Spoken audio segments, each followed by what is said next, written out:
think all in all there was 110 aliens that we made, and droids. So, and they were all of, we include all of those, the creatures as well. And so, it's a rough idea of how they work, so that you know, is that most of them are performed by what we call a performer, for want of a better word.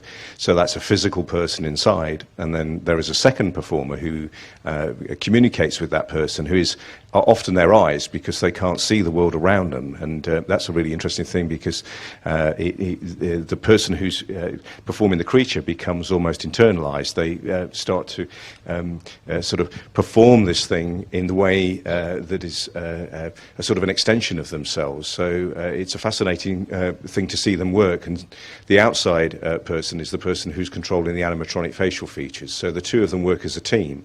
And then there's a third person who is what we call our movement director, who is coordinating all of those people. So in Maz's Castle, for instance, there may be as many as 30 aliens at one time. All of those 30 people are listening to this one person who's helping direct them and let them know where the camera is at any one time. The performers themselves, or the puppeteers as we call them, are looking through monitors or sighting them directly and are performing to the camera. So as the camera, as the creature comes into shot, then they will up their performance, and then as the creature falls away, then obviously they'll bring it down. So it's a huge bit of theatre, and everyone has their own little backstory. So each character, we would give them a little backstory. For instance, there are two characters we call Nip and Tuck. They're cosmetic surgeons who have these little hands, and so that helps everybody get into the idea of what they are. And that means that when we show JJ the characters, he doesn't, hopefully we're showing him not these sort of static, lifeless things that are on a sort of catwalk.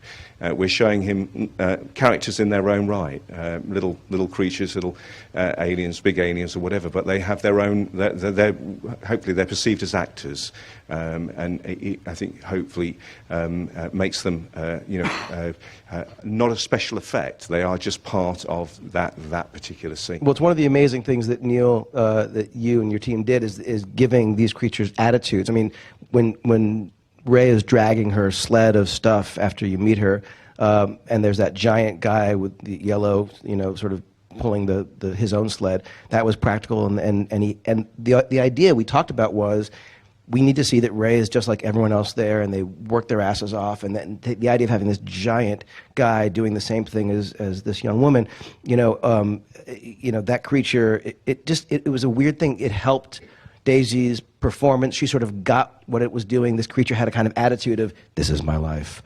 I lug this stuff every day. And it was great for the moment. It was great for her when BB-8, when she rescues BB-8, and there's that guy, the alien, who's Tito, who's on top of that giant sort of semi-mechanical beast.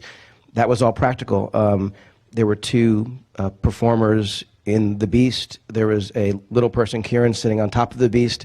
And again, it allowed Daisy to actually interact with this creature that was there. He had this, great attitude, this sort of angry, attitude that it helped her. And these were just things that none of these felt like anything other than another actor, another performer. And to a creature, to a droid, it helped make the scene better, if not just because the actors were actually doing it. It was priceless.